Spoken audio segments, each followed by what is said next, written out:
meeting is accessible by remote participation. The on GoToMeeting, the access code is 483-709-997, or the phone number with a smartphone would be 224-501-3412. There are, as we have said in the past, there are still some. We have had one individual apply for the position, open positions on the FinCom. We wanted to before we just dealt with it piecemeal. There's more than one opening. We'd rather have some more just see a lot, have three of see if we can get some more people before we dealt with just one person at a time. So the FinCom is looking for people. We're looking for people on the Capital Improvements Committee. Other ones that you can look for on the town website, and for other informational purposes, go to westnewbury.org. Subscribe to the town news and announcements. Anyone else have any other announcements they'd like to get off? Okay. First item of business is related to updates from meetings that the Board of Health has had related to reopening some town facilities, like the basketball courts and things like that. Angus, there's a lot of material here. Can you summarize this for us? Well, I think the issue of most, at least from what I've heard, the issue of greatest public interest has been the issue, like you said, of the basketball courts, the playgrounds and ball fields. So there was a COVID update number 10 that was issued Friday afternoon. Hopefully that was after the packet went out, but hopefully everybody saw that. So that, I think, summarized the key points. There were additional guidelines that came out today that very specific on different types of athletics and sports. So I provided all of that to the Park and Rec Commission. I know Paul has that as well. So I just put this on as a informational update. So, so is it? Have those been? So people should just go read those before they make any. All the questions are answered on the website, on the town website. Yes, that's right. And there are a number of issues that are still being considered by the Board of Health, as they should. So, you know, we do get some correspondence of people with an opinion as to whether the resident-only parking ought to be lifted, or whether be available for rental, that kind of thing. And the Health obviously has a very full plate, covering a lot of ground. And so my advice to people who have those kinds of opinions or questions is to directly engage with the Board of Health. As a public health emergency, they have jurisdiction over a lot of these decisions, even in an instance like the Pipe State Park, where a vote of the Selectmen is necessary under statute. The Board of Selectmen is going to take its cues from the Board of Health in terms of whether that is safe or unsafe to remove the resident-only parking restriction. Okay, thank you. The next item is designation of a selectman rep to the Pentucket Health and Safety Team. So as I read it, the Pentucket is looking for someone from the town to participate in how the schools might end up opening, recommendations on the physical plant, and that. That's right. The guidelines that the schools are operating under are very, very difficult. The direction that they've been given from the school committee is to prepare plans that assume a full reopening, which is to say the education happening in person. So the first meeting was held last Wednesday for the middle high school. There's another meeting this Wednesday at 1. Separately, the Page School is convening its own planning team. And so I went to the meeting this past Wednesday. It went for about 2 hours. And just to give you a sense of this, that the school needs to prepare basically from specific plans for each classroom, how that will be configured, how many students it will hold. Some of the tougher issues are going to be how do they handle meals? How do they handle the time between classes? How much time do students have to get from point A to point B? And how does the school manage the amount of interaction that seems inevitable with that kind of crossing through the hallways, restrooms? So it's really incredibly complex. And so I was there representing the board. The health agent, Paul Savigny, was there, and he's been right at the table for all of this. So I think if the board is content for staff to represent you on this, we're happy to do that. But I want to make you aware, because as you saw from Jonathan Seymour's initial email, it was an invitation for the board to designate an appointee. So it's really up to you how you want to handle that. But no one underestimate the amount of work that is going on. Basically, this is told, assume we're coming back. If you get to the point where in your logistical planning, you as a people decide that you cannot come back in full, then they need to report that to the school committee, more of a hybrid plan. So I have a couple of questions, Archie. So do we really need a representative, or can we make, since Paul's going to be there, why can't we make him our representative and report back to us? Or would that mean we have to wear hats, or, you know what I mean? It seems like a lot of work for you if we already have a representative there. And I think it, you know, nothing against you, Angus. I think it's important to have our health agent here. I would feel comfortable with Paul being our representative. Absolutely. Yeah, so it takes a little bit of, and then he would report back to you, Angus, and then you could report back to the board, or how do you want to handle that? So you don't have to go to the meetings. It seems redundant to me if you're there, or I haven't been to the meeting. Do we need 2 representatives? So maybe that could help my decision. But if Paul's there, there's no need for you to be there too. He can report back to you. I think I tend to agree with you that given our, you know, we've only got a certain number of people. I think we kind of have to divide and conquer. I do think it was, you know, I thought it was helpful for me to be at the first one because it gave me much better insight into the scale and scope of the challenges the school committee has than I would have had if I just read about it on paper. So that's, and that's my intent in reporting to you, is just so everyone can understand what a big challenge it is. So I do want to just summarize the timeline. It's moving pretty quickly.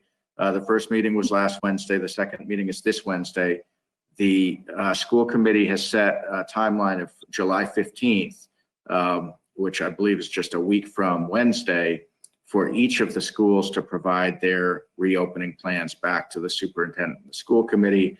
They will then take those up in a subsequent public meeting.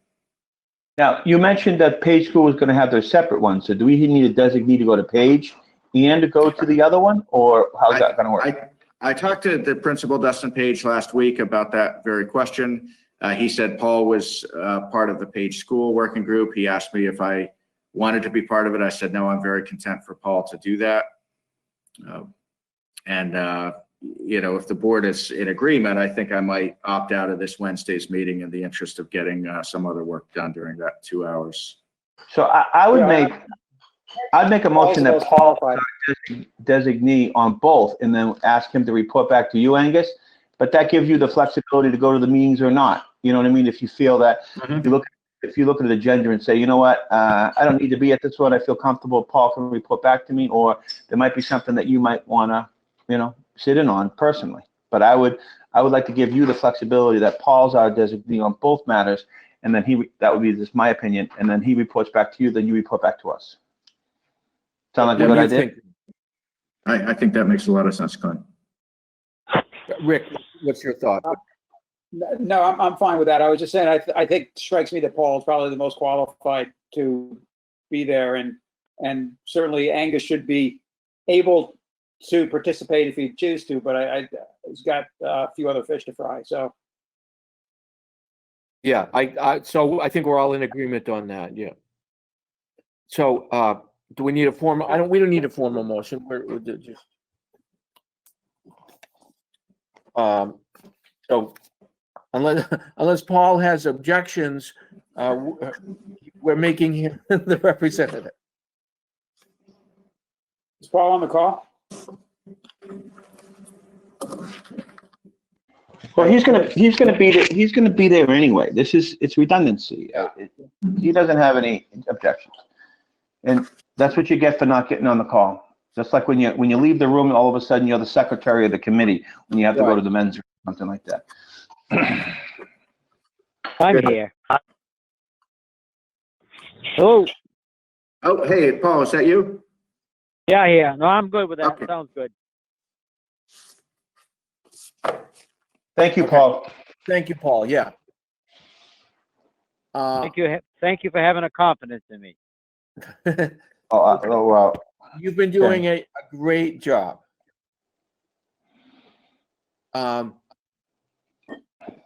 The next item on the agenda is the review of the proposal from KP Law The green tea? The green tea? to provide legal counsel regarding the anticipated filing of the 40B comprehensive permit and related matters. So, Angus, you've gotten the new proposal. I didn't see anything particularly that we should look at, but what are your thoughts? I think it's pretty straightforward, but just for those on the call who haven't received the written proposal, I'll just summarize. Back in whenever it was, probably March, I had invited a proposal from KP to assist with conducting a community workshop on 40B, informational workshop, as well as to support the Board of Appeals, the building inspector, Mike McCarron, and myself in working to get updated 40B rules in place for the Board of Appeals. Those rules were initially adopted at a June 11th public hearing. The Board of Appeals also convened a second public hearing this past Thursday and adopted updated 40B rules, which were posted to the CBA website and provided to the HCD. So that part of their scope is complete. At that time, they had included a couple of tasks that went more into the substance of the site eligibility or site approval project eligibility process, as well as supporting the Board of Appeals in the future filing. At that time, we did not accept that proposal and said, we'll let you know if we get to that point. Now that it looks like there is, for a number of reasons, I think the timing is right. So I did invite an updated proposal. It sets out a couple of different tasks to work with the town on responding to the application project eligibility with mass housing. A separate task to work with the Board of Appeals to review the anticipated comprehensive permit application. And it goes into some detail on what would be involved with that.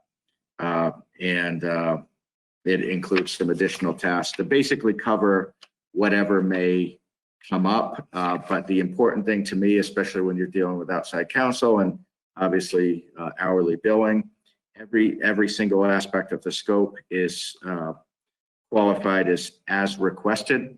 So this is not by any means a blank check. This is, and to this point, as I think you've all seen, and with the detail in the invoicing, everything that's done is at the town's direction. So I think KP has been a terrific asset to this point. I think they've put together a thoughtful proposal that will substantially enhance our in-house resources to handle the anticipated filing, as well as whatever may still be ahead with the mass housing process. The decision to hire or to not hire town council or outside counsel rests with the Board of Selectmen. So that's the question before you. I'd put my comments in that our assistance from KP Law and Mr. Whitten in particular has been outstanding. I don't think, I don't think in any sense of the word that we've been getting overbilled or anything. I'm feeling very confident in their performance to date. So that's my comment on things. Rick, do you have anything before I start? Because I generally go on a little bit long. Rick, you're muted. You're muted, Rick. You're muted, Thanks. Rick. I just unmuted. Thanks. No, I'm satisfied, very satisfied with what we've gotten from John Whitten so far. I mean, he's obviously an expert at what we've hired him for, and I think that's been to our benefit. So I would agree. I agree to all what Rick and Archie had said. But my question being is, now funding on this does this start coming from the articles, or is this something coming from our line items with the outside counsel account? And my next question would be, can we give you a blanket approval to work with Whitten on all matters related to this 40B, and entrust you with making the decisions of what needs to be done and what doesn't need to be done, rather than you coming back to the board every single time for stuff? Because that might encumber the process. I don't know if it will or not, but can we do that rather than you coming back and forth? Or I'll do it any way you want to, but I'm just saying that might seem easier for everybody. So those are my. Glenn's first question, really good one too. Like, where do we start on which account or whatever? Yeah. So yeah, to that first question, my thought would definitely be that the cost would be tracked against the funding that was allocated by town meeting on June 27th. The town accountant sets up a separate expense line, so everything would be accounted in that line. We do have a separate, as you know, expense budget for special counsel, but that was budgeted back in the January, February timeframe when I was preparing the proposed budget, and only covers about an hour a week average over the course of the year, about an hour a week of outside counsel. Up to this point this year, that's been adequate. We started to push it a little bit with all this 40B time, but I think that I would like to keep the operating budget available for things like personnel or labor law issues that inevitably come up. Okay, and then the second question.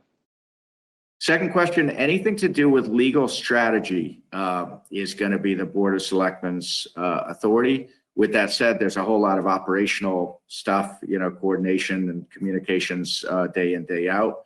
I think, the way the motion was voted at town meeting, it's entirely the board's authority. So however the board wants to do that, I think is fine.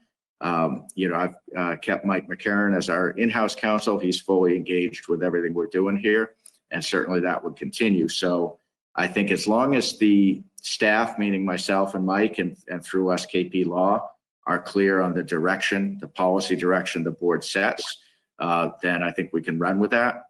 If we get to a point where there's a question of strategy, that's something we would bring to the board, but the board can be more or less hands-on depending on however you wish. Well, I just don't want to I don't want to hold it down. You know what I mean? I don't want to be cumbersome and kind of not have it fluid because of the amount of times we meet every other week. I don't want you to be waiting on a decision that could have, I don't know, that could have already happened and you bring it to us. So anything on policy, I think I'm pretty comfortable that you understand the policy of this board, I think. But anything new would come up or policy or changes, then you could bring it back to us. Or, that I just don't want to be a cog in the wheel rather than keep on going. That's all my concern. I'll do it anyway. Anybody.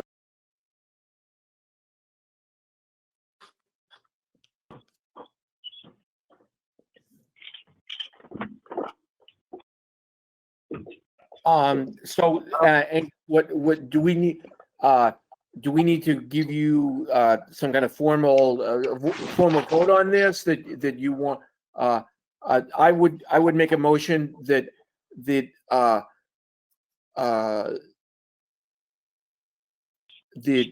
Angus, in consultation with Mr. McCarron, have the authority to engage KP Law related to 40B to any basically any extent necessary for the time being, and unless we see fit to do so otherwise. I don't have a problem with it. I'll second that.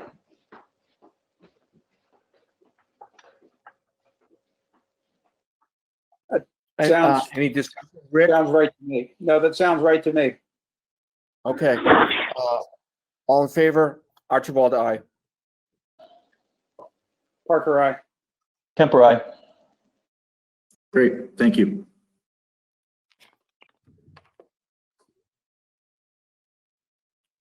The next item on the agenda is the Cottage Advisors has prepared a new proposal to mass housing with a review of the town council's correspondence to mass housing related to said revision of the proposal to mass housing. So I would ask, I don't see Mike on, oh, there's Mike. Yeah, Mike's here. I'd ask Mike just to, the extent of the letter was, the basic premise was that the change in the proposal was so dramatic as to basically make the initial proposal a completely different project versus what is being applied for now, and that mass housing should allow the town an additional amount of time to respond to the second proposal, not being a revision, but almost a completely new proposal, that it's so different in scope. Is that summarizing it as well as I can, Mike? Yeah, that's pretty much it. Is that it's and we haven't had an opportunity to conduct the type of review that you would with regard to location of streets, with regard to grades, with regard to wetlands. The planning board had made a very comprehensive view of a particular plan, and now that isn't applicable. So they should be given certainly the opportunity, and the town should be given the opportunity, and the citizens who many of whom gave very comprehensive and thoughtful comments should be given the opportunity to basically review this plan. Does that mean it all starts from the beginning again in that extended amount of time that we received because of COVID from the first plan? Right now, it's up to mass housing to give us whatever time they have. So far, Angus, I believe they've asked for the town comments by July 22nd. Is that the right date? That is correct, and that email came in prior to the letter that we had sent. At that time, we were actively finalizing the letter we intended to send to mass housing. And honestly, if I hadn't gotten that from mass housing, the thought was we were going to put this letter to the Board of Selectmen so the board could vote it. It could be sent in the direction of the board. As we were working to finalize the letter, we got correspondence from mass housing that initially said they were going to provide 15 days for the comment period. And it wasn't clear based on the wording if they intended 15 days from Tuesday, last Tuesday, or 15 days from Thursday when we were getting the email, or some other date. So I responded to try to clarify that. And that's when he came back and said they'd give us till July 22nd. I told him that we were working on a separate letter, which would be sent to him shortly. And it was later that day that we actually, probably within an hour, that we finalized the letter, which was already pretty much final, and sent that. I have not received a response from Mass Housing. I did leave a voicemail for Mike Busby today in hopes that we could get some insight before tonight's meeting. We did not connect. So at this point, the direction they've given is July 22nd. But again, that was before they got our letter. So we don't know if that's, if that position would change as a result of the position that we've taken, which I think is not only reasonable. Like we said in the letter the board sent a few weeks ago, we needed every one of those 75 days. And while at this point, it's the same site, so there's some commonality, I really think anything less than 60 days would be logistically pretty much impossible. If you consider that a number of the commenting entities are public boards or committees, they need to have their own posted meetings, they need to have the time to do their review, all of which has to precede the selectmen preparing comments, because the selectmen benefits from the deliberation review of all those boards. So there's multiple town or public meeting cycles with associated public notice and preparation of materials by staff. There's only so quickly we can move, and something on the order of 15 days or July 22nd, I don't even honestly know where we begin with that. So, but just in case they don't, have we begun? Probably not, because we just got all this. But I mean, and I'm not saying that we were doing something wrong. I'm just saying that do we just start down this path? I hope, and hopefully we get the days, because I don't want to be caught short at the end either, that we didn't, our deadline's the 22nd. I think we need to fly with that until we hear something else, right? And hopefully we can do it, and hopefully they'll give us the extension. So I think it's unreasonable to be able to try to convene all the boards and get the feedback, and us to make a good, letter like we did before, and all those recommendations and whatever, by July 22nd. So you can't. Especially because it's impossible to even talk to people in person. It's difficult. It creates. Well, yeah, not only that, I mean, it almost seems like strategically it was done, the timing it was, so that we wouldn't have an opportunity. People are on, if whatever vacation people are taking, they're taking them now. Yeah, you're right.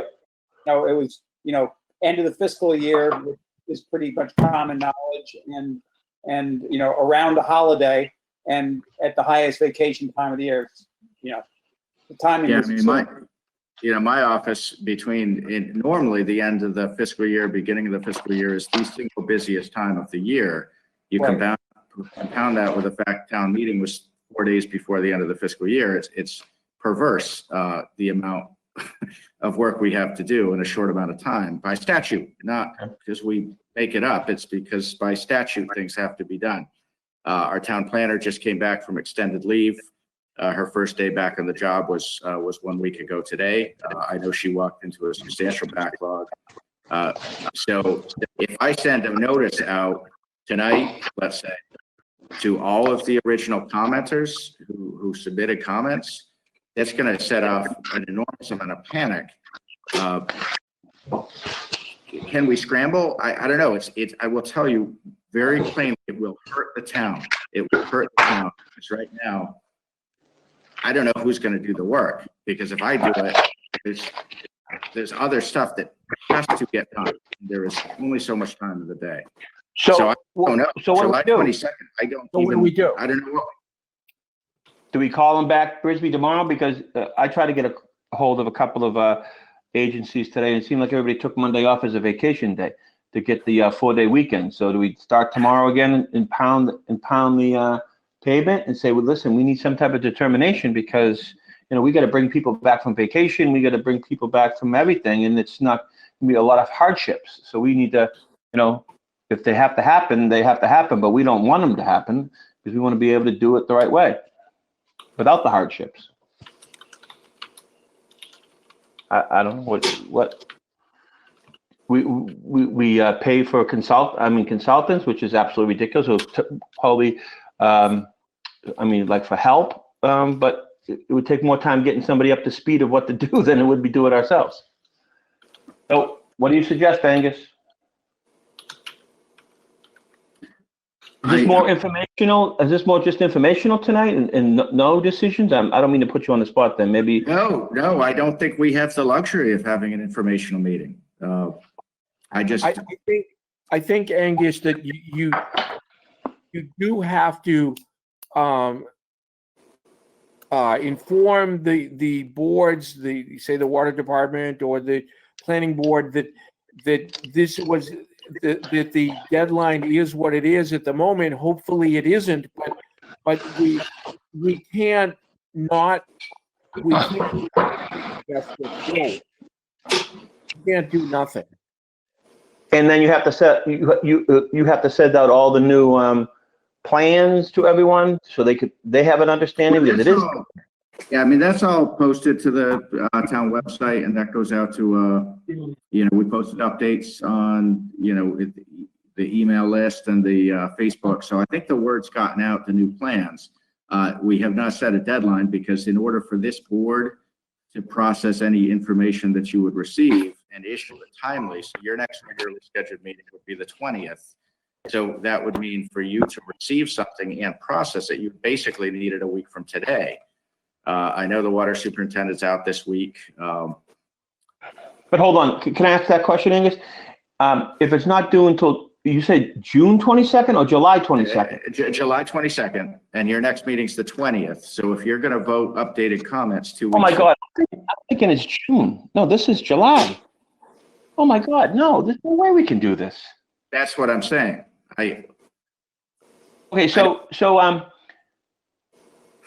what do we do?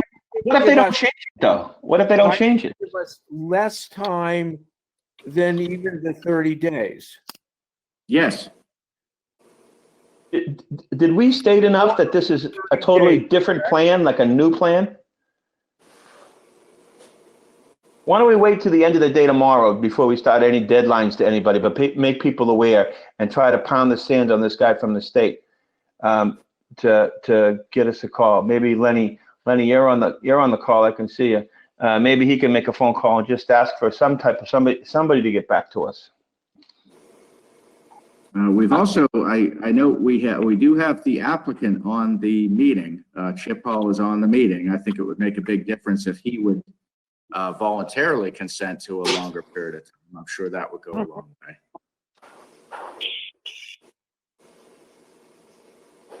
Does he have that ability, Angus? Sure. I don't know the process. I mean, I didn't know if it was like set in stone with the state of, this. The question is valid. I mean, maybe it's not even. Period.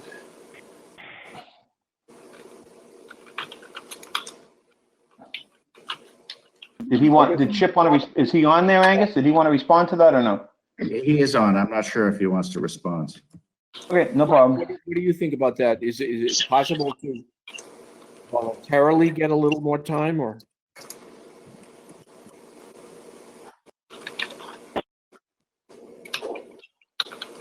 Well, it's mass housing that we'd have to get the additional time from, but I would think that the applicant to mass housing would have some leverage in asking for the town to be granted a longer time frame to respond. So there you have it, in building goodwill. So,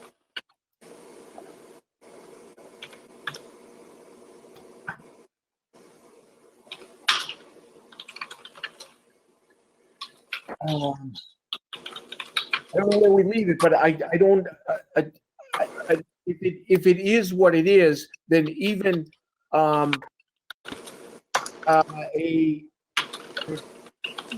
half completed response is better than no response. And if we get comments from some people, we'll deal with them. That's what I would say, that we can't just punt.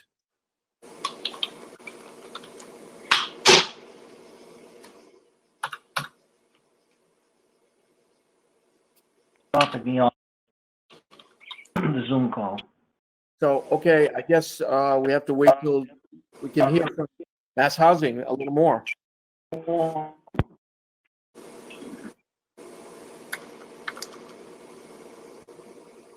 Anyone else with further comments? Anyone need to be, there's a lot of people, residents, a lot of people want to, anyone want to make a comment? Angus can unmute you. Everyone should be unmuted. I can read, just in case the board can't see it, I'll read some of the, or the questions that have come in via the chat. There was a question, why can't Mass Housing decide on the application we all commented on thoroughly? I think that's the answer to that is that's the basic premise of Mike McCarron's memo last Thursday, is that they have an application before them. This should be considered a new application. Why does the town have to be at a disadvantage when we did not change the terms? This is not fair to the town. I think we all agree. Do we think this is part of the developer's plan? No way of knowing that. What about all the other pieces of the application, like revised costs, et cetera? Rep Mira has, I think, a very good suggestion to ask the applicant in writing if he would be willing to grant an extension.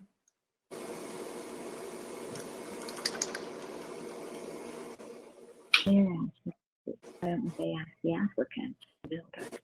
You know, part of my concern is I feel that if we cobble something together in a very rushed way, is that a disservice to all the thoughtful work that took place prior, because that then is what's on the record as the town's comments. Obviously, anything we would submit would cross-reference what we already submitted, but only some amount of that continues to be relevant to this specific proposal. Well, it doesn't seem like he wants to respond tonight, but whatever, that's fine. But I think we should go with Lenny Mira's thing and get something in writing. If you could put something together, obviously email, or however that needs to happen through council, against probably to his council, that if he would move it, and then we need to start proceeding. Right? I mean, what else do we, there's nothing else we can do. I think that we've stated our point that this is totally a new project. We should have at least the 30 days. We're not even getting that, and maybe even more extended. And that's all we can do.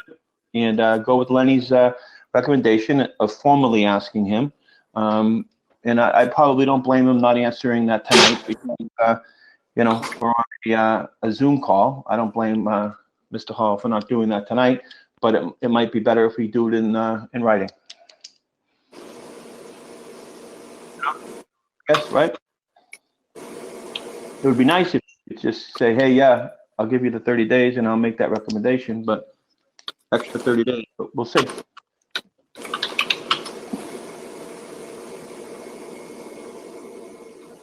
Angus, this is Don Doak. One of the things that I heard loud and clear from you is that it's going to take actually probably even more than 30 due to COVID and due to everything else to bring these boards together. So just advising that we don't take a short negotiation on it until we really hear from the board, from Mass Housing in Busby, which should be any time in a day or so. I mean, we have to stay on that.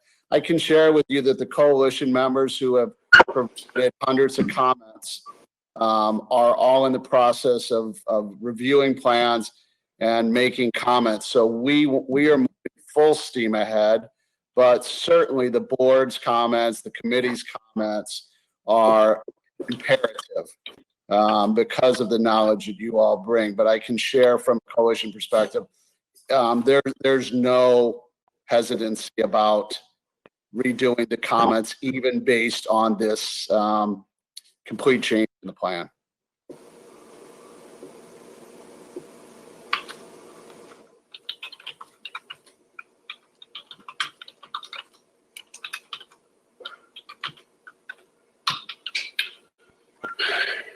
So I'd make a motion that we would formally ask Mr. Hall if he would extend the comment period. And started telling people that that's our end date unless we hear from him or we hear from the state. What else can we do? And we'll do that. Town council direct a letter to the applicant's council. Is that a question or a directive? You made the motion. I was just wondering if you wanted to add your motion. Yeah, exactly. Whatever the process is, I want to follow Lenny's recommendation about that. I'll second that. And I would just add that I guess we should try to get whatever movement we can in the direction we need to, going regardless of the back from them.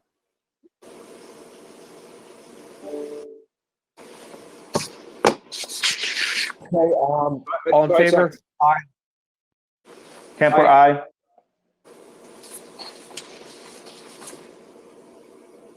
All right, and I'll see what KP can do. As you know, up to this point, they have not had any involvement with this project, including the comments that were submitted a couple of weeks ago. So I'll see what kind of capacity they have in the next 2 weeks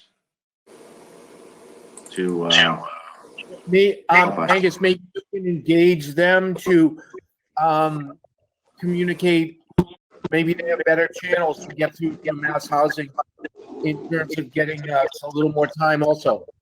Mm-hmm.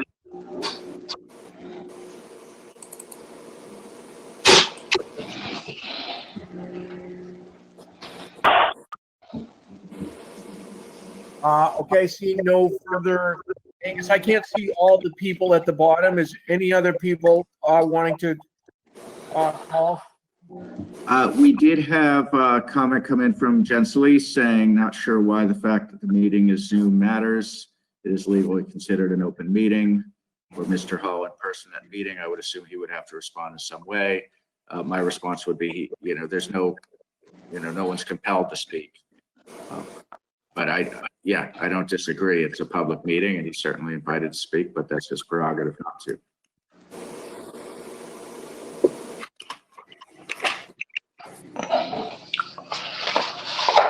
Okay, hopefully we can get some more time. That's all. And if otherwise not, we're still going to have this. Okay, let's move on. When communicating with mass housing, is it worth pointing out that that Mr. Hall participated in the meeting but chose not to respond to anything? I think it's a real disservice.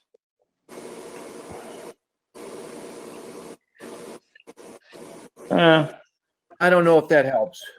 I don't think that helps either. He's probably paying some lawyer to tell him not to speak at a public meeting without them. I don't, you know what I mean? So I would love for him if he did, but some lawyer's probably telling him not to get into a public meeting at this time with new information that they probably said you know what I mean? But I understand your point's well taken, Rick. You've been so much more professional. Okay, next item is just a review of some activities at what happened at town meeting. First off, I'd like to ask Angus, did we get any, so that people could see them if necessary, did we get any video reports or things from committees that people could look at if need be? No. None, really? Okay.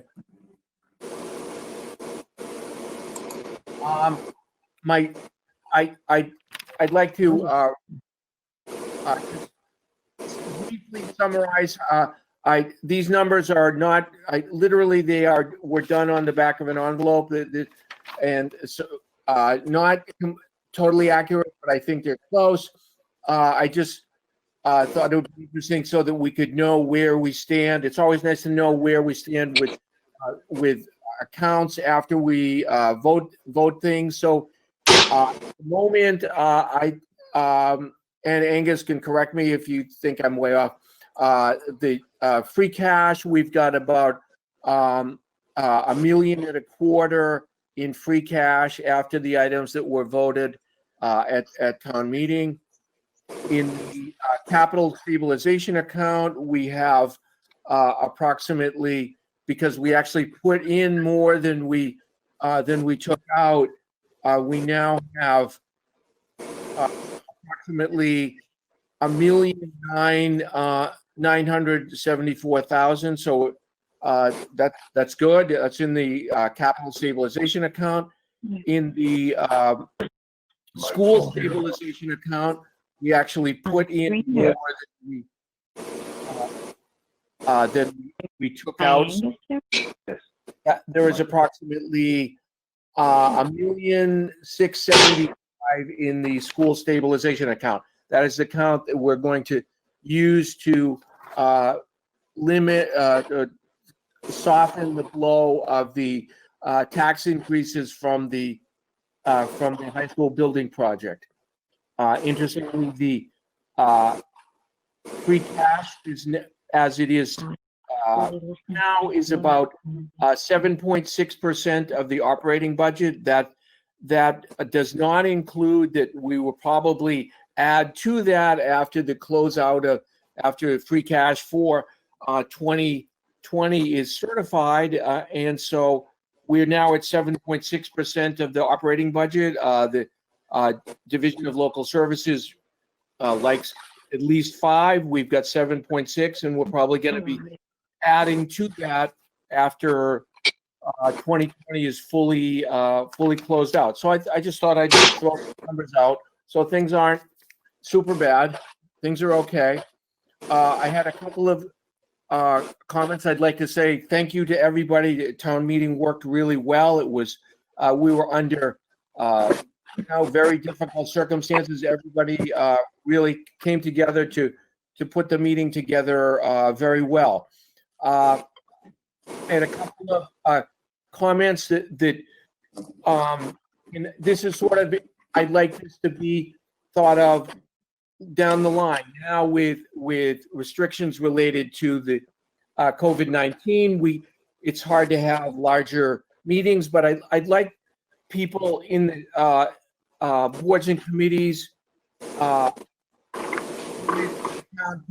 think, actually sort of think town-wide a little bit more rather than just about what their individual committee does. So at some point, I think it would be great if we could really have a meeting where all boards and committees could get together and talk and see what other people, what other committees are actually doing rather than working in a vacuum. And I kind of felt that there was a little working in a vacuum related to some of the things that the FinCom was saying. Like, I've been on the FinCom or the Board of Selectmen for about 20 years now, one or the other, and I've never seen the FinCom not support voting for the snow and ice budget. I mean, the people take what the FinCom says very seriously. It's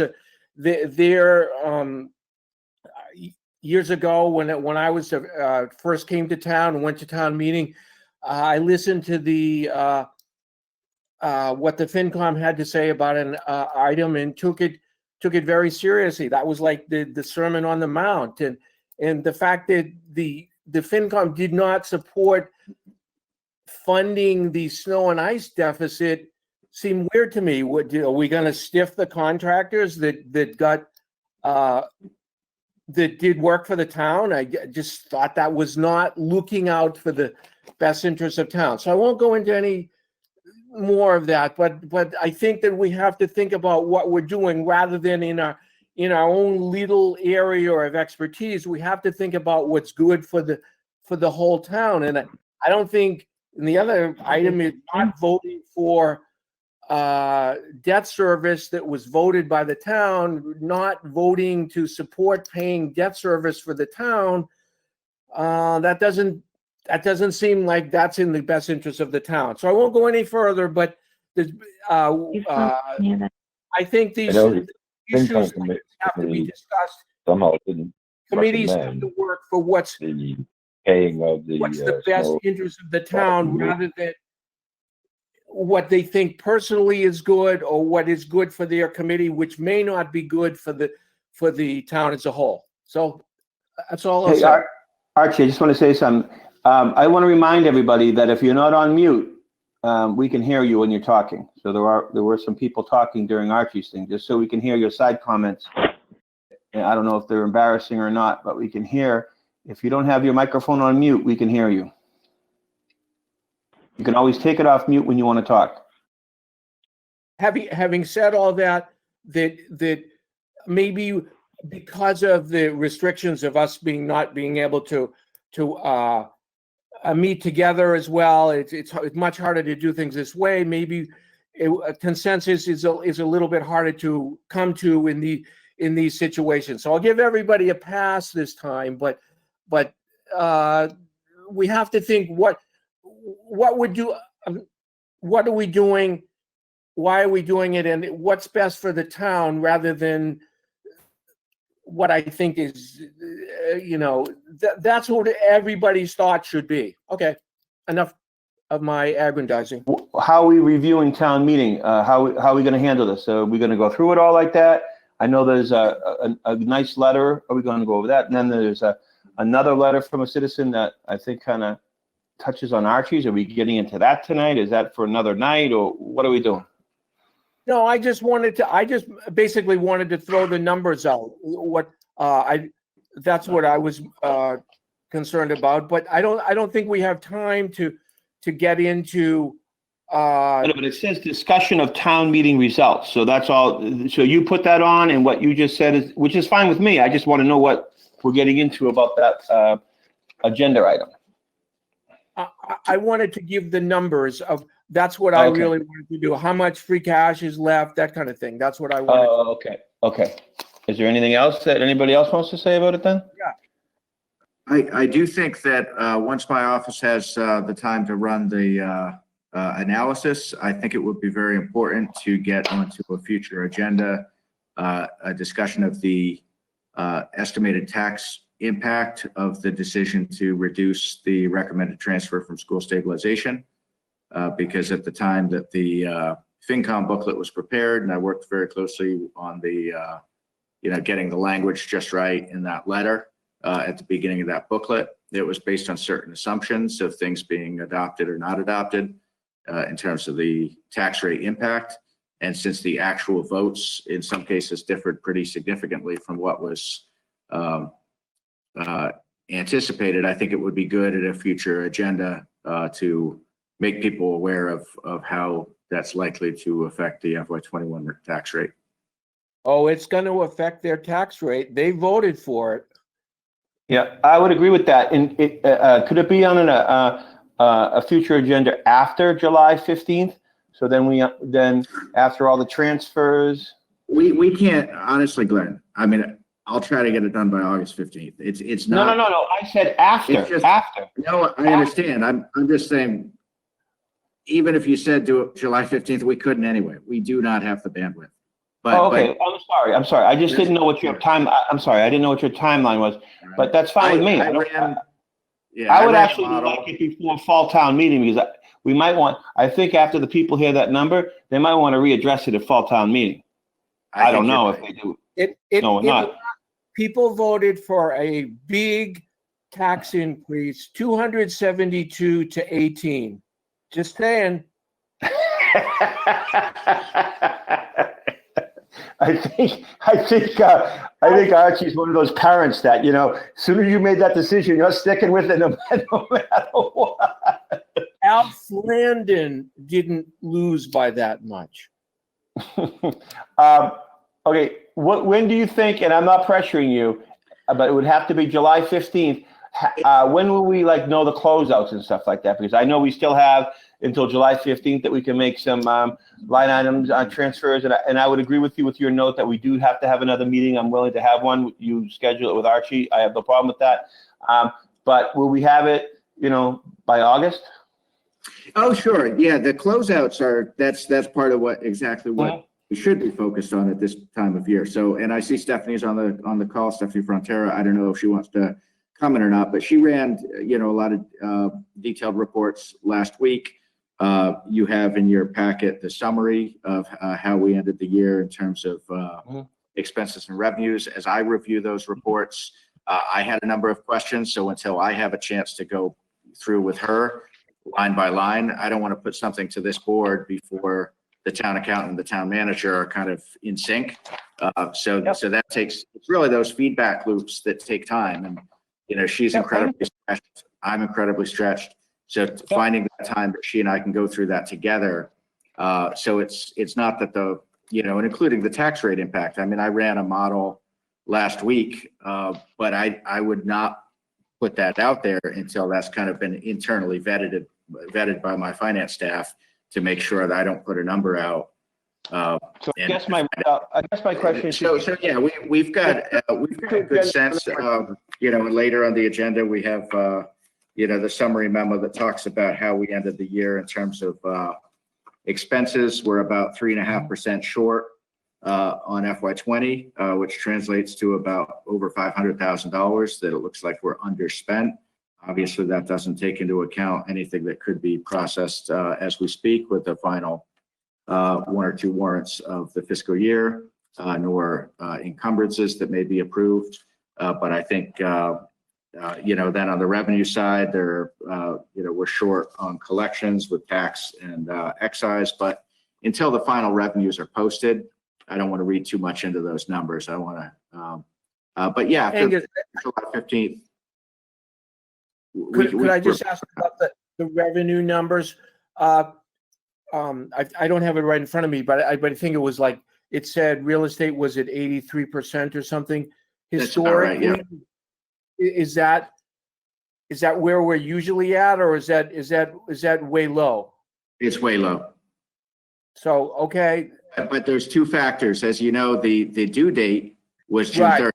So this would not, not everything that may have come in on the last couple of days of the fiscal year may have been posted yet. And with the treasurer and the accountant, it's rare that we're all here in the building on the same day. So I, at the time I was putting this memo in here, I didn't want to say something that I hadn't had the time to verify with the treasurer and the town accountant. But yes, that is what the numbers showed as of last week. Was 82% of current year taxes committed, and that would be substantially lower. Okay. It goes back to your point, Archie, that why we wanted to give a tax release next year. Right. But I'll say again, in a normal year, the taxes would have been due a month ahead of time. Yeah, that's true. Right. On the last day of the fiscal year. So it creates some accounting issues And that take. I'm sure that is something that people, if given an extended deadline, are going to wait till the last second.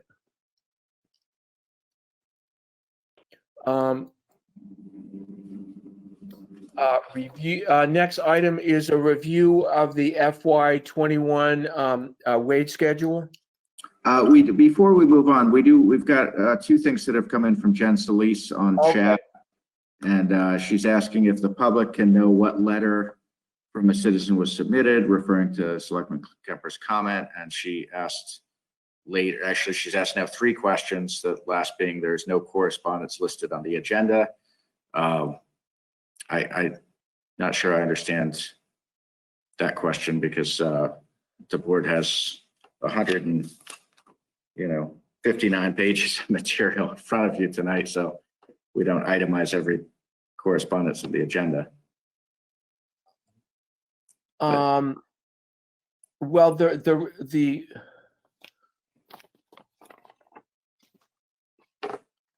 there were two resident correspondences. There was a letter from Kevin Bowe to the Board of Selectmen, which was also copied to Jen Solis when it was sent. And there was a second email that came in from resident Jennifer Costain. So those are the two resident correspondences included in the packet.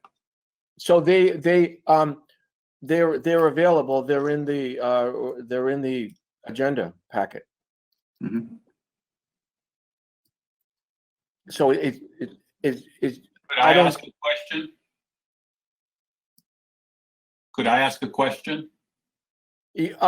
short question. Sure. I just was wondering what anyone thought of the letter that I We sent. have, Archie, who is this speaking, please? This is Kevin Kevin Bowe from Maple Street. Kevin Bowe from Maple Street. Go ahead, Kevin. Oh, no, I was just, my only comment or is the question is, well, will there ever be discussion of my letter? Or what did people think of my letter? I would, in the future, want to discuss some of the items a little further. You heard my comments related to it. Thank you. I think it's important that we do have a discussion about this, but also important that we include the FinCom. We just can't have we can't have a discussion about this. Yeah, That's not fair at all. But a good discussion about this, I think it would be important, and I would support it, but with every. I think Kevin, we just need more, pre-planning and having other people. Yeah, That's completely reasonable. I just wanted to acknowledge that the letter was sent and that at some point, there might be some discussion or at least feedback. That's all. absolutely, absolutely. And Kevin, your letter is included in tonight's meeting packet.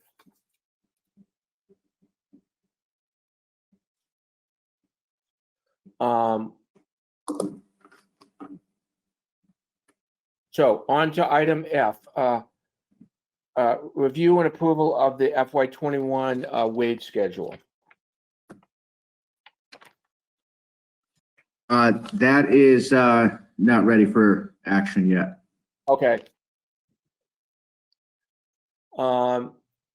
The next item, just a question, Angus. So, is it,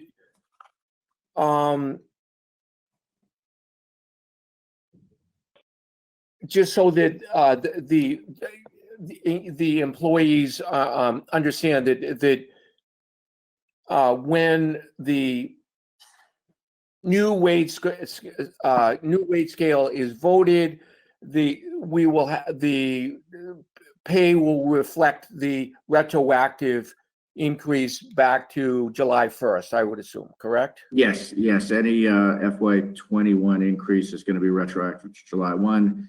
I got it down to there's all but a couple of positions where I had some questions I had to review with some staff.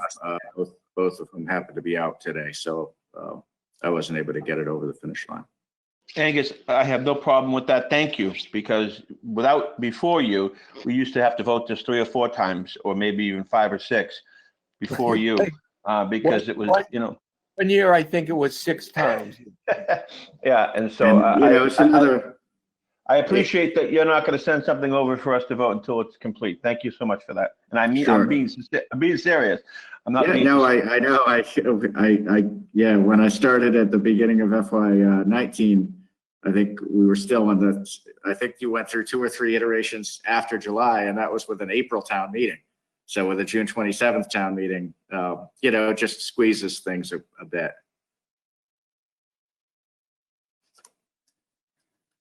Okay, so the school resource officer memorandum of understanding between the town and Pentucket. So are there, I didn't see any specific changes here versus previous. Is there anything we should be looking at? No, so this is this is identical to what you had reviewed back in the early part of the calendar year. But at that time, it wasn't brought to a vote because we wanted to wait until the budget was approved, because that's on the top of page 4. of the agreement provides for the town's or for Pentucket's contribution to the town to offset the cost of the SRO. So we wanted to wait until the budget was approved, which reflects that revenue. So now that the budget's done, I thought it was timely to bring this forward for formal board endorsement. But it's the same agreement we've been working toward since last summer. I'll make a motion to endorse. Second. Oh, second. Further discussion, all in favor? Kemper, aye. Parker, aye. Okay. Thank you.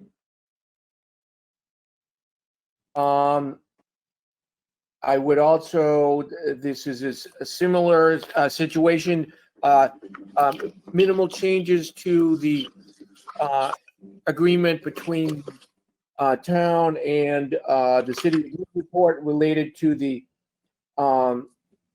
animal control services. I think we've had a pretty good relationship with Newburyport on this. We haven't had any particular complaints related to this issue. I would just before we vote this, I just wanted to ask Angus, maybe he knew what this meant. If you look on the page 113, Angus,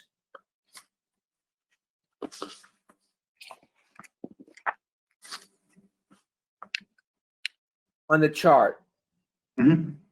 Okay.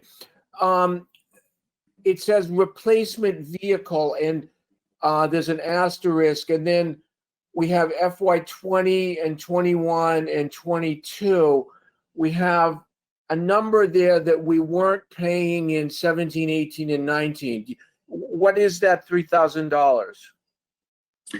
So that was to reflect, as you know, the longtime animal control vehicle needed to be replaced last year. So in the winter, spring of 2019, we negotiated that the town, and that had always been the town's vehicle.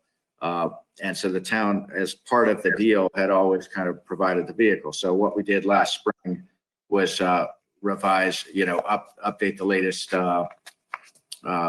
police cruiser to be the new ACO vehicle. So that monetary value of that vehicle is now reflected in the agreement, and they've applied a depreciation factor, and that's why what they're showing as a reducing percentage of actually it's the different percentages show whether if you factor in that vehicle dollar amount or not, what the dollar contribution is. So the dollar contribution at FY21 of 26.8% is lower than reality, because that's just the dollars. That's not with the vehicle. When you throw the vehicle in, it's a 70-30 split between Newburyport and West Newbury. So basically that's to monetize the value of the vehicle. So does the vehicle, replacement vehicle line? The value of the vehicle, is that what that is? I first I heard Rick, and then I heard Archie. Go ahead, Rick. Okay, so yeah, I was wondering about that too, and I just made the assumption, what, I used this line recently assumptions aren't a good thing, but I assume that this was reflected depreciation of the vehicle. That's right. Yeah, okay, all right. So is this, so are we, I'm just wondering, so that's the total cost, so that's reflected as the, say the budget, just to pick a year. So the budget for 2021 is 93,547. So if we take the 3,000 out of that, the budget is actually, it's actually 90,547. So why would we be contributing to 30% of something that we already paid for? We're not. That's not the way it's set up. It's basically prior to FY20, the town was providing a vehicle, but it wasn't reflected in the financial calculation. It was just assumed that the town was providing the vehicle. The agreement was revised to make it explicit that the town provide the vehicle, with the town basically getting a credit for that amount. I think the way it's presented, which this is something the city prepared, not me, although actually last winter and spring, we actually had a lot of go-arounds with this. But the intent was to show on paper the value that the town is providing by making the vehicle part of the deal. So Okay, the way it's presented here doesn't maybe make that as clear as it should be, but that was the specific intent, was to make it clear that there's a dollar value to the city, the fact that the town is providing the vehicle. Okay, but so this is sort of for Newburyport's help, so that they see that we're providing value.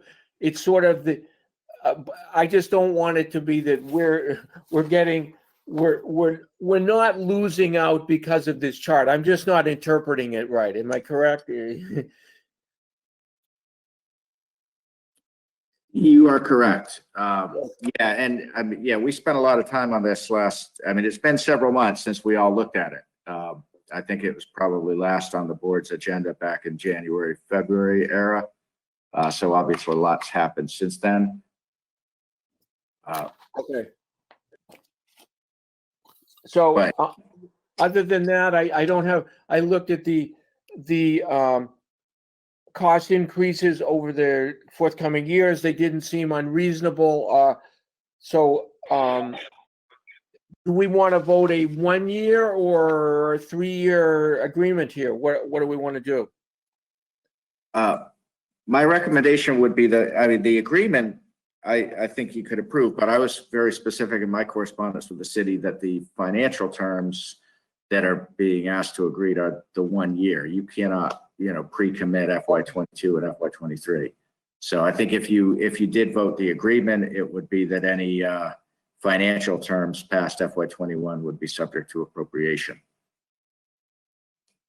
But it's effectively, absent, was it 90 days notice? There was absent notice, there's the presumption that it will be renewed, correct? That's right. And that's why, back in December, I brought it to the board because rather than getting into the budget season and seeing there might be a change, we had basically elected not to give that notice. But that's right. In future years, that would be effective. Okay, someone want to make a motion? Yeah, sure. I move that we accept the new agreement with the city of Newburyport as written. Kemper, second. Sorry. For the discussion, all in favor? Archibald, aye. Parker, aye. Kemper, aye. Okay, thanks, guys.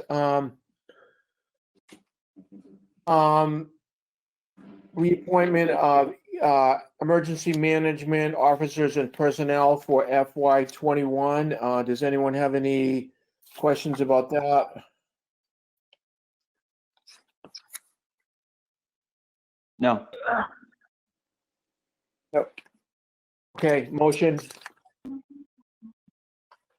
Okay, I move that we accept the listing of reappointment of EMA officers and personnel for FY21.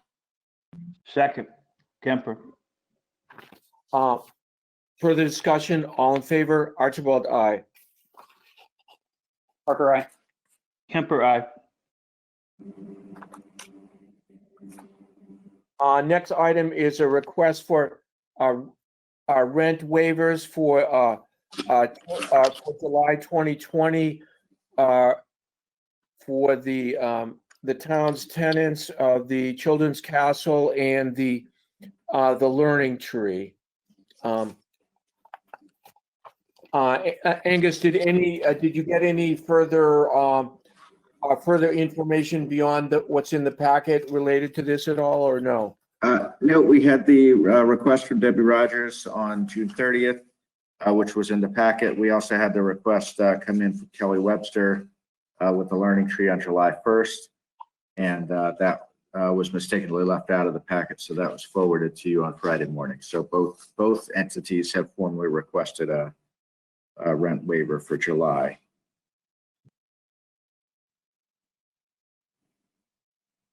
I like the way that it's going, and we do it month to month like this because things change so much. They might, now, are they both vacant? Has anything happened? I believe, Glenn, that the Children's Castle said they were starting at 25%, I believe, in August, if I'm correct. Yeah, okay. So we'll revisit it And then. the memo from the other memo, I think, said they were going to try to restart in August too, but it sounded like that was even more questionable. Yeah. I don't have that in front of me right now. Angus, maybe, does that, my recollection sound right? Yeah, that's right. Yeah, they've applied for the reopening license. That can take a few weeks. This is, again, the Learning Tree, possibly a small camp for the month of August, but it was very small. I guess the reopening process is really, really hard. Actually, my wife has a friend that it's not as easy as you think, and she's actually getting out of the business just because of it. Yeah, I think, my take on this is we need to do what we can to try to help them salvage their businesses because they provide a service for people in town. They're they are important businesses for this community, and there'll be a lot of parents left high and dry if either or both of the child care centers were not to make it. Right. They're not strictly just rental clients. They provide a service to the town at the same time. Absolutely, yeah. May I make a suggestion? Sure. Sure. Is that instead of waiving as we've done in the past, maybe we do a rent deferral, which means that we haven't forgiven the rent, but we're not going to ask that they pay it at this time, and make a suggestion that they, attempt to get some type of aid or whatever, to assist them, so that it could come to the town. It is a loss of revenue to the town, and if that doesn't happen, you always have the option in the future of, waiving the deferral. But at least officially, you were just deferring it, saying, you're not obligated to pay the money at this time. Well, that's my initial question. Because the PPP plan, one of the Paycheck Protection thing was designed for paychecks, but actually one to keep people employed. But one of the things that SBA program does allow is one of the other acceptable expenses actually is rent, and that actually can be forgiven.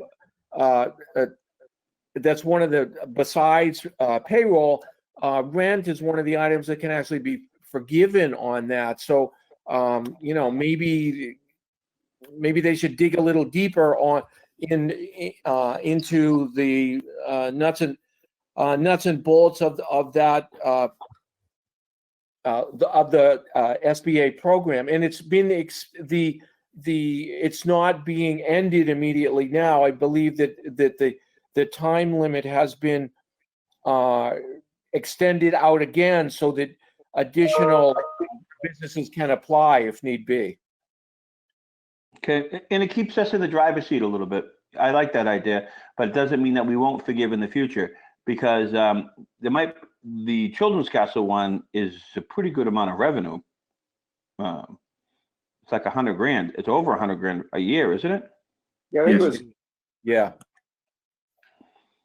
Okay, so I make a motion that we defer the rent of the two entities for the month of July. Okay, I'll second that. Further discussion? Yeah, I guess I'd just like to better understand the exact process for the deferral and when we'll reconsider. When will the bill come due? You know, at some point, I mean, we don't want to defer indefinitely. At some point, we have to make a decision and you know, to close it out. You could, defer to a decision to a time in the future, or you could say you could defer it to, January 1st, or whatever date you think would be a time to revisit it. I think, Rick, what he mentioned earlier too, and it made me, and I'm glad you brought that question up, Rick, because I want to make sure they understand that we're deferring this and we're not going to be looking for it next month, because that might make them make decisions like not reopening or doing something or going out of business because they have a lot of this deferred rent. So I want to make sure that the reason why we said it too was for them to try to get some, federal funding, some state funding to try to offset some of this revenue that was coming into the town. I don't want them to be making business decisions and maybe saying, you know what, we just have too much deferred rent from West Newbury. We're not even going to reopen. You know what I mean? Well, So, Glenn, the other option you have too is that if you defer it, then August they might be open, but at 25%, which means that you could say, okay, well, we're going to waive 75% of your rent, and you pay us 25%. Now that you know this, they won't be able to make that decision now because they really don't know how it's going to operate. But it gives the town flexibility to make adjustments after they know what's happening there exactly. well, I agree with you totally, but I just want them to understand our discussion during this. You know what I mean by that? That there's a little bit maybe behind just a vote of deferring it to a later date. That maybe, we just want them to research some federal funds and stuff like that. And we'd be taking a vote maybe to defer it permanently in the future if those things don't come up. But just something that makes them get a little bit more motivated, I guess. That was the initial reason why we brought this up. Like you couldn't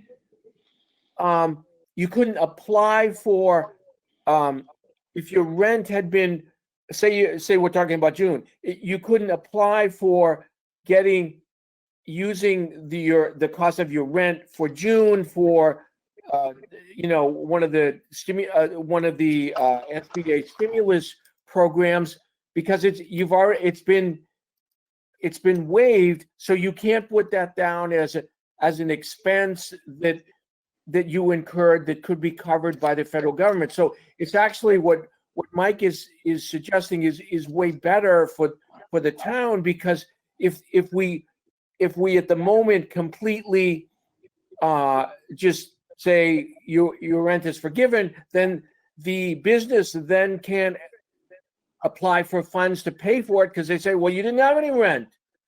Where's the bill? Right. So deferring it is a way better option.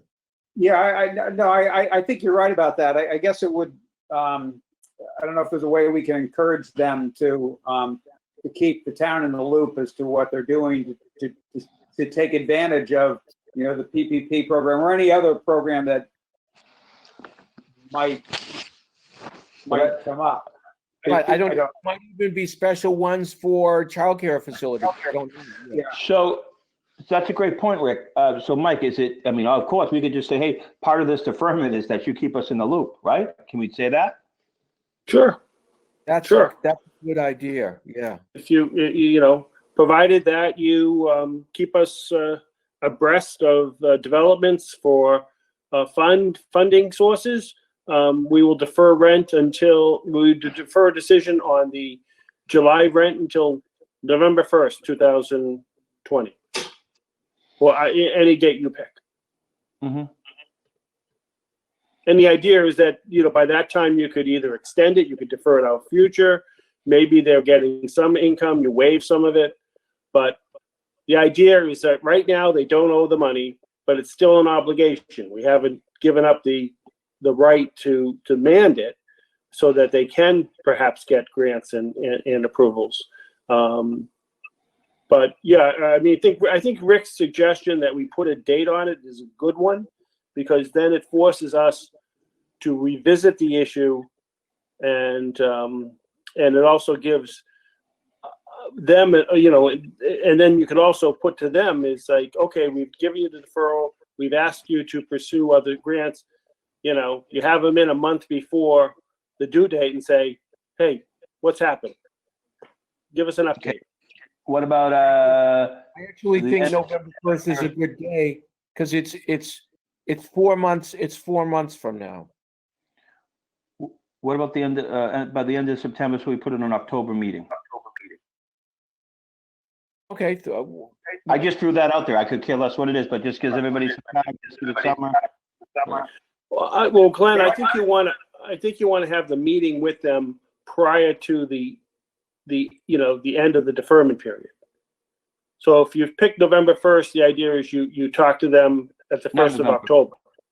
Okay, so why don't we talk to them in the middle of September? Why don't we talk to them in the, am I on? Can everybody hear me? Yeah, we can hear you. I'm sorry, my screen went off. Why don't we have them, because with September and stuff, I think a lot of new things are gonna happen. So why don't we just say, they talk to us by the end of September, and we put it on our agenda like the second week in October. I think actually earlier is going to be more helpful. I think Glenn, you'd suggested maybe meet mid-September. I think that's a better time frame. The reason I say that is this ties directly into the FY21 tax rate. In our recap, we had projected reduction in rental revenues for FY21, and that was built into the assumptions that we were making in estimating the tax rate impact. But that we don't know what those reductions are going to be. And in mid to late September, the board's going to be, if it hasn't already, closing the warrant, working on the motions for whether there's going to be free cash transfer to offset the FY21 tax rate. So knowing whether we should be carrying, what kind of reduction, if any, we should be projecting for rental revenues. You're right, Glenn, it is a big number. And anything that we don't raise through rental revenues, we're going to need to raise from the taxpayer. So I think we're going to need to know that. You give us the date then. I was just trying to throw out dates to get this thing. I honestly don't care. Well, I would suggest then October 1st, it rented, that it's deferred. That means July rent is deferred until October 1st, but you have a meeting in mid-September to discuss this matter with them. I agree with that. okay. So that's what, I add that to the motion. Okay. And Rick seconded that motion. Yeah.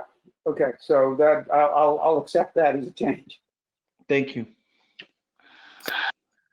Further discussion, all in favor? Archibald, aye. Parker, aye. Kemper, aye.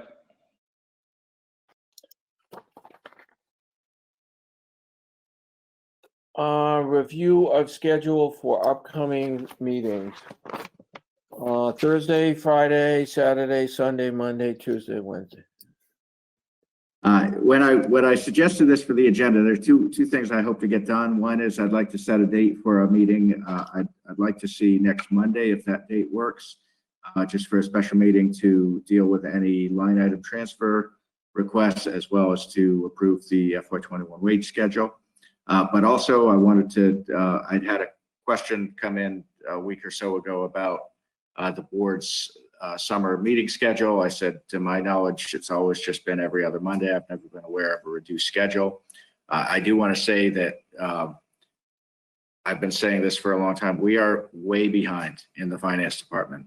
I could work for 200 hours from now and I wouldn't catch up. I mean, we just are so short-staffed for what we need to do.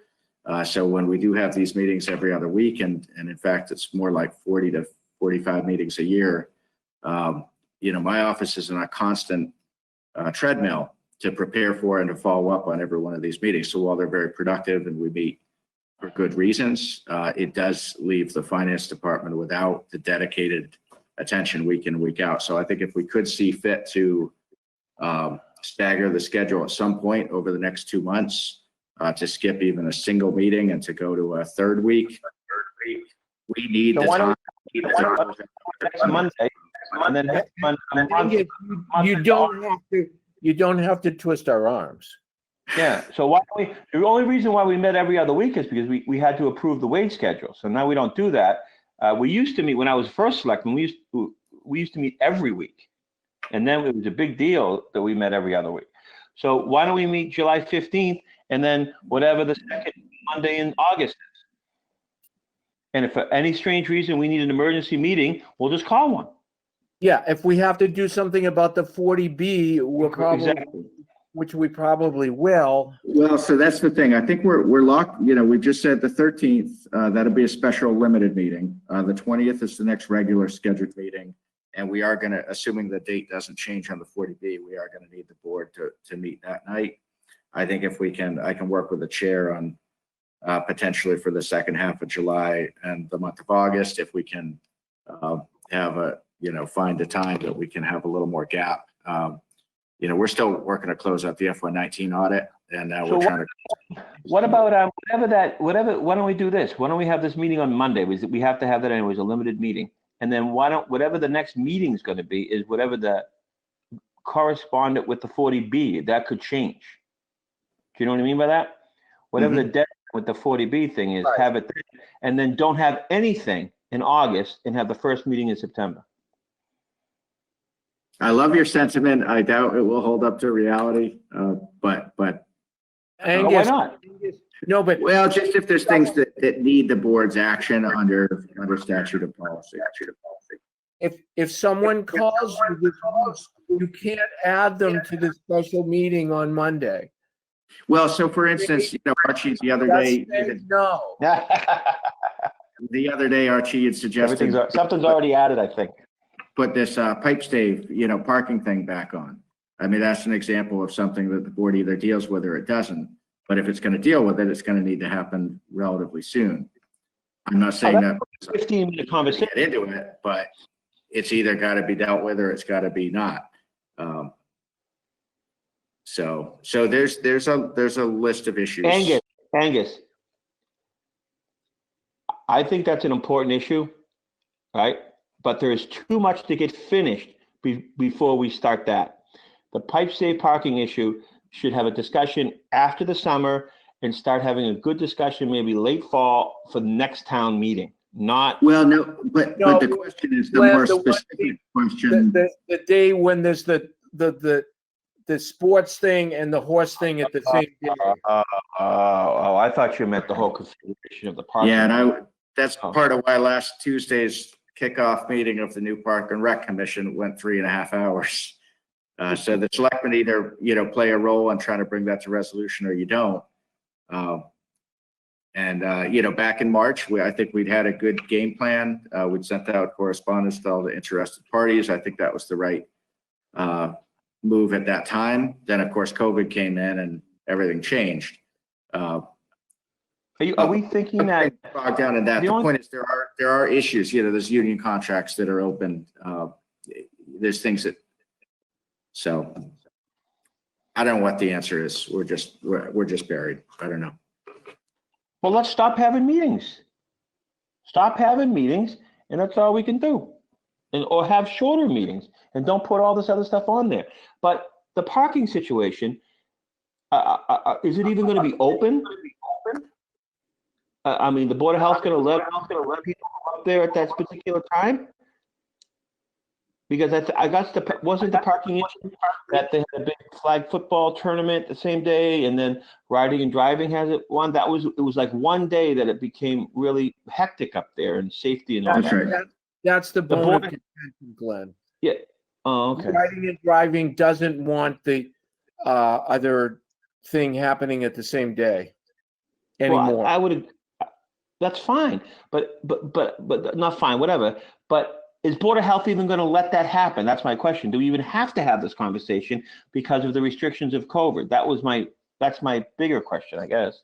That's what I was thinking. Yeah. I mean, we might not even have to have this conversation. Athletic fields have been open, and they are now allowing teams to play outside. So they're working with the Pentucket Youth Soccer and Pentucket Lacrosse, and, you know, they are beginning to schedule, you know, activities outside, because under the whatever phase 3 or not, you know, the athletic fields are now open. Is there So any there's an way, anticipation that they'll continue to be open and even expanded, you know, when we come into the fall. Angus, is there any way that one selectman can try to broker something with somebody from Park and Rec and somebody from riding and driving on this before it comes to a, you know, you have to sit in another 3.5-hour meeting when we don't even have our, you know, FY30 thing done? And I mean, and I'm not saying that you shouldn't have been there. You had to have been there, because I know you are a good allocator of your own time. But is there something? Well, it's also, you know, I feel that,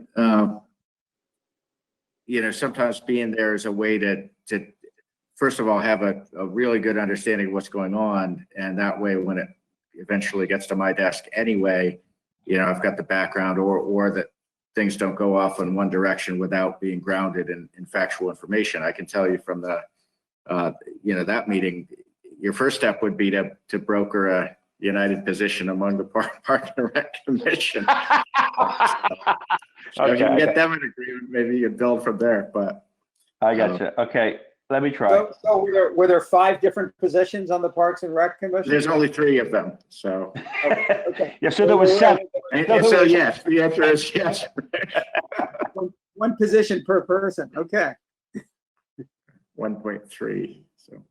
Anyhow, I don't want to get bogged down in that. I'll work with Archie and, you know, we'll try to get the, you know, the fewest number of meetings we need between now and Labor Day to get the. Having said that, we did promise that we'd be the United Nations on this and broker a deal. So we have to, at least for that one-time event, we have to do that.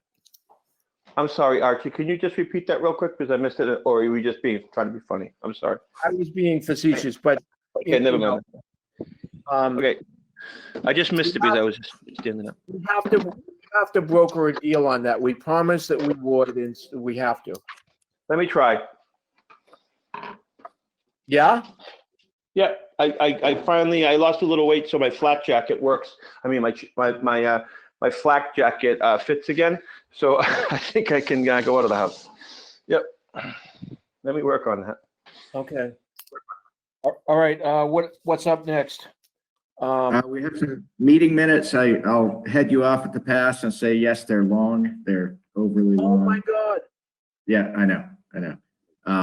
We brought in a pinch hitter on minutes because it was one of the things that was just, you know, we needed the help. So it's a great vendor. She does a great job. And I told her, you know, aim for like 4 to 6 page for a typical meeting, maybe 6 to 8 pages. But that I think is more than adequate. So she is working on that and making those adjustments. Like Chief Justice Roberts or something, this is unbelievable. Yeah, yeah. And so anyhow, we're working on getting them more in the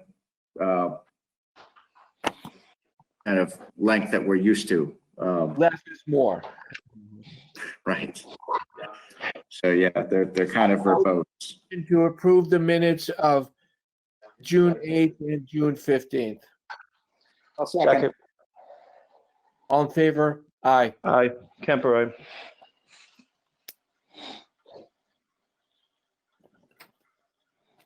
aye. Street paving, do we want to go through that? So the streets that are expected to be put out as part of the paving bid this year would be Crane Neck Street from the farm to the dead ends, Crane Neck Street from Main Street to Georgetown Road, Stewart Street, the complete length, Central Parking Lot, and Whetstone Street from Fallensby to the dead ends, with a potential add alternate of Crane Neck Street from Georgetown Road to the farm. love it when you live in a town when you can just say the farm and everybody knows what you're talking about.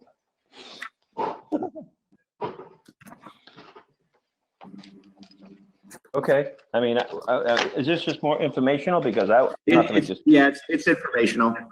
yeah, I'm not gonna dispute or have a discussion because I'm gonna go with the recommendations of my DPW Yeah. director. Any guardrail work?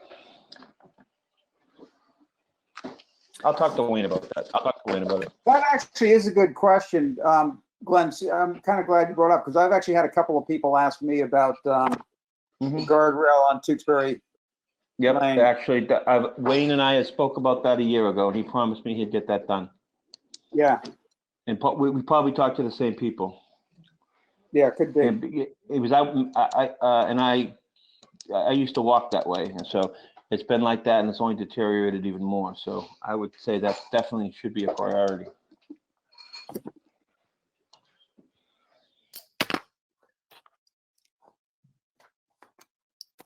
Okay, Angus, is that something that you would want to mention to Wayne?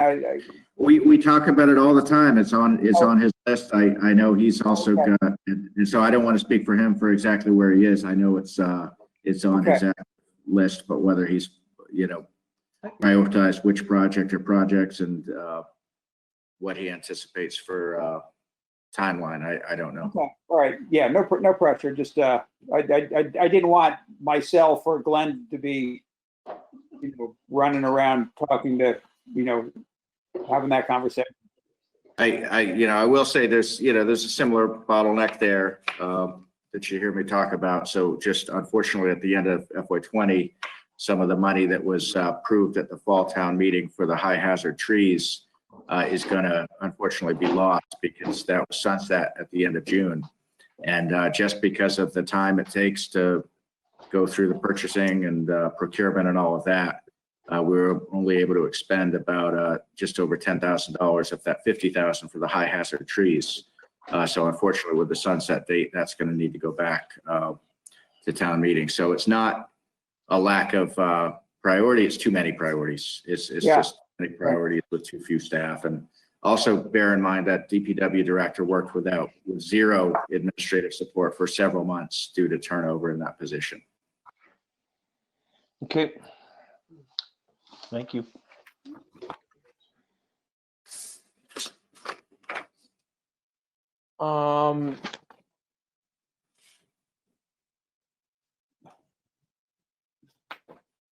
I've lost my page one, sorry.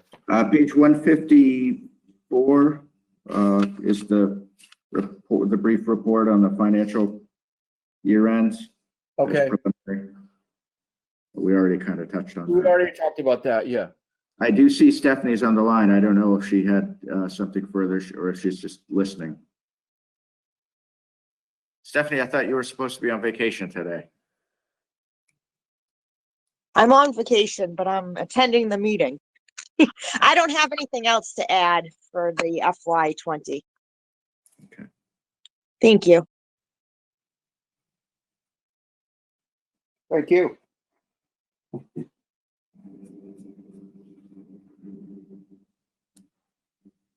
Angus, do you want to just, so that people might have curiosity about the next item, tell how the, what's going on with the bridge and the mayor has written a letter. I think that's important. Yep. So the board had authorized the approval of MOU on the bridge memorandum of understanding with Newbury Port on the bridge and the cost share. That did go to the city council, and as was expected, they referred that to committee. That committee meeting earlier today was posted. That's going to be this Wednesday at 7:30 p.m. And the login information, I believe it's a Zoom meeting, is posted to the city website. So I just got that information late today. It'd be good I could post that on the town Facebook and let people know the city council committee is going to be taking up the MOU this Wednesday. In the meantime, we also finished up our quarterly report which is required under the MassWorks grant. The one change from budgeted to actual is that the grant had assumed that some amount of funding would be expended in FY20 for design services. The way things have played out is going to really be more of a passing of the baton, where the design is being funded by the DOT small bridge grant that Newbury Port holds up until when that runs out of funds, and then it'll transfer over to the MassWorks grant. So that 40,000 that was carried in FY20 was not expended in FY20, and nor really was it expected to be. I did contact the MassWorks grant administrator at the state and wanted to make sure that we weren't going to lose that money. And he confirmed that no, there's no problem. Just carry that 40,000 into the FY21. So that's where you see in the report we carried that design funds into the current fiscal year. So that quarterly report was submitted. The MOU is under consideration by the City Council's committee, and it's the Neighborhood and City Services Committee with Chair Barry Connell, and they'll meet this Wednesday at 7:30. I know Wayne is planning to attend. I plan to attend remotely. I'm going to try and listen. I too will probably be on. Me too. But If you go to the City of Newburyport website, there's their public meetings calendar has the Zoom information, and it actually has the downloadable copy of the MOU as well as the mayor, as well as the project budget, which. So I don't know if that's the only thing on their agenda, but it seems like it. If it's not the only thing, it seems like it's a primary item. Oh, so you think it'll go off at 7:30 then, maybe? I'd like to talk to someone to find out, but it kind of seems that way. If you look at what's posted you can online, just everything's posted based on this project. Okay. Well, aren't they Based on this project. Oh. Unlike the city council that we saw last Can you week. send me that information? Yeah, I will. Yeah, I just got it late today. I'll send it around. Just text it to me, not tonight, but whatever, because I'm just not very technical. I'll lose it on the website and stuff like that.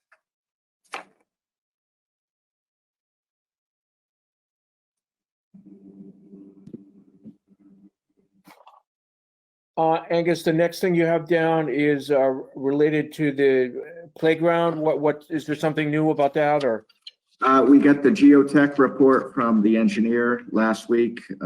They did a number of test holes and looked at the soils out there. I've been talking to Mike McCarron and to Dustin Gray, the principal, and the parents group about the timeline and process for vendor selection. As we've said right along, we do intend to invite multiple proposals. It's not a formal bidding process because the prospective vendors are all pre-qualified under different lists. But that's something that's kind of just getting off the ground, but it's something that's going to take some time this summer. So we did have a call last Wednesday with Mike and one of the parent representatives. So have we expended the state grant from brought by Senator Tarr and so forth, or no?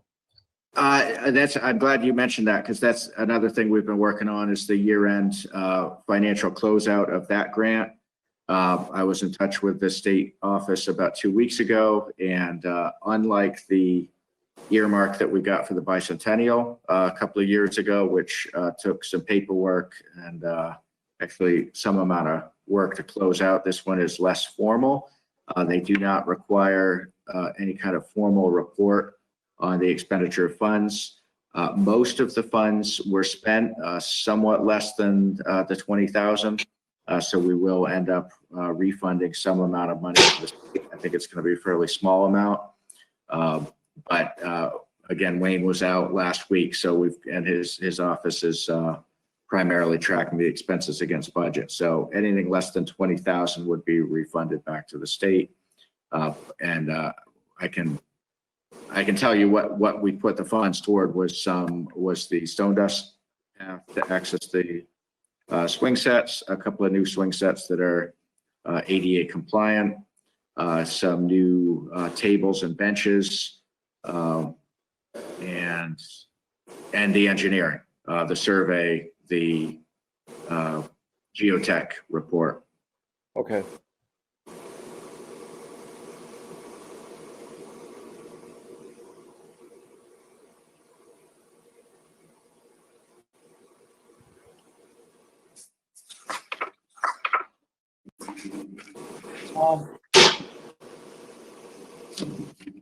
Couple more items. We're almost done.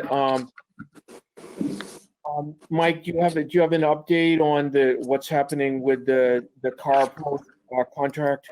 No, I don't. We were closing out the town meeting, and of course, then what happened is that the change in the 30B, Right.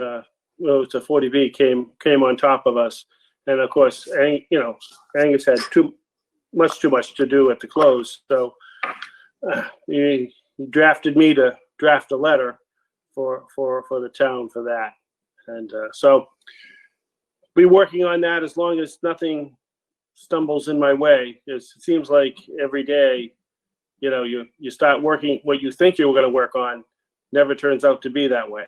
So I know Angus can appreciate that. So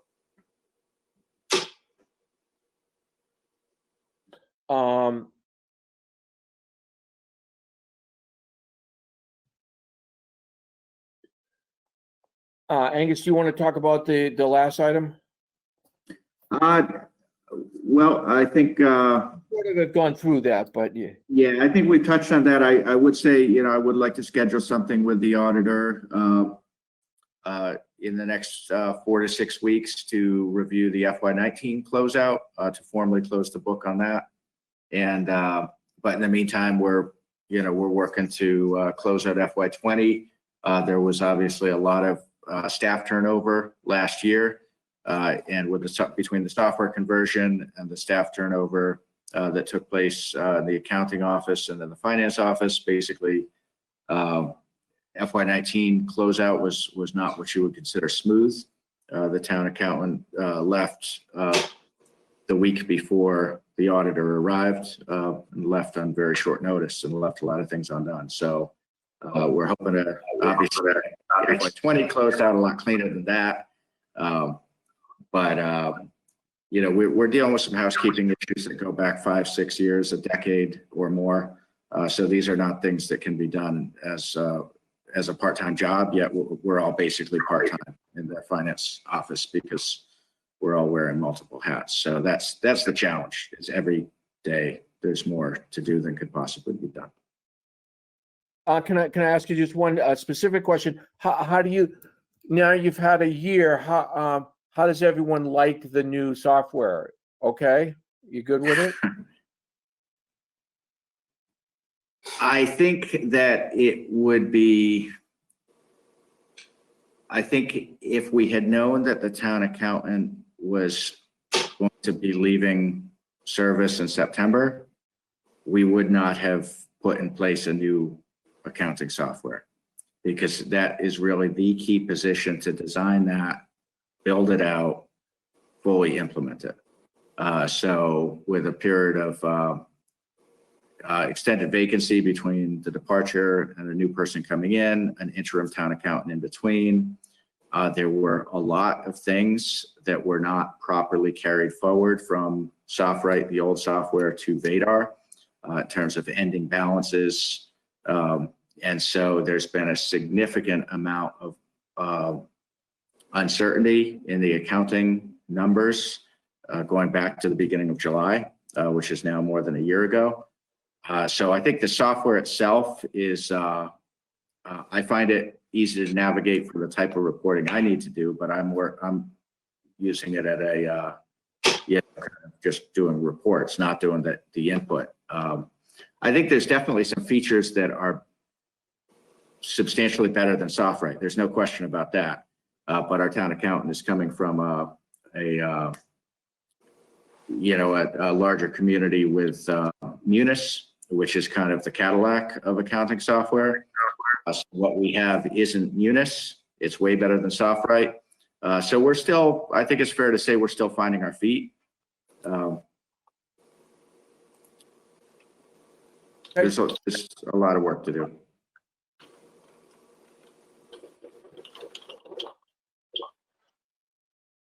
So we have like the old one. The other one was Chevy. There was an echo there, Glenn. Never mind. You there? And Glenn, they don't make Oldsmobiles anymore. I know. I was trying to make a joke. Sorry, I'm moving around, letting my dogs out. That's why you heard the history of my Wi-Fi. So sorry. Okay, any further comments? We have talked about future meetings, so I think we're good to go. So we are meeting next Monday at what time? We haven't set a time. So Can we make it early? Yeah, earlier would be great. if we're just gonna do a couple things, we'd like do it at 4. Is that okay? That'd be fine with me. Glenn, you okay with that? Okay. You with me? Yeah, I'm good. I'm good with anything. It doesn't matter. I'll Hold on.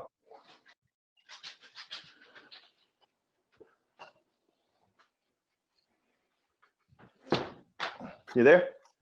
Yeah. Hello.